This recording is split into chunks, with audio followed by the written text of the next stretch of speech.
Cricket ఆడుతున్నప్పుడు ఆటకి అర్థం ఉండాలన్నా ఆటకి ఒక అర్థం పరమార్థం ఉండాలంటే దానికి బౌండరీస్ ఉంటాయి. ఆడరా అబ్బాయి, ఇక నీకు 6 లేదు 4 లేదు, నీ ఇష్టం వచ్చినట్టు కొట్టే అంటే ఇక 4 లేదు 6 లేదు, సింగిల్ ఏమీ లేదు, ఎవడ బౌలింగ్ ఆడేయడం అంటే ఆటకు అర్థం ఉందా?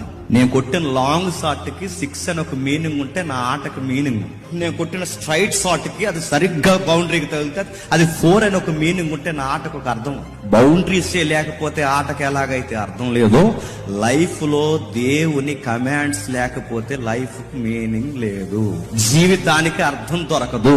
దేవుని భయము, కట్టడ, ఆజ్ఞ, భయము ఇది పట్టకపోతే, దేవుడి కొరకు బ్రతకడం మనకు రాకపోతే నైతికత అంటే ఏంటో మనకు అర్థం కాదు. చాలా మంది మేము ఎథిక్స్ ఫాలో అవుతాం, మాకు మోరల్ వాల్యూస్ తెలుసు, మేము చాలా డిగ్నిటీగా బతుకుతున్నాం, మేము ఎంప్లాయీస్, మేము పవర్లు ఉన్న ఎంప్లాయీస్ అని చెప్పుకుంటారు. కానీ నేను తిరగేసి అడుగుతున్నాను, దేవుడు లేని లైఫ్ లో ఎథిక్స్ ను చూడటం అనేది తెల్ల పేపర్ మీద నల్లటి అక్షరాలు చూస్తున్నట్టు గుర్తుపెట్టు.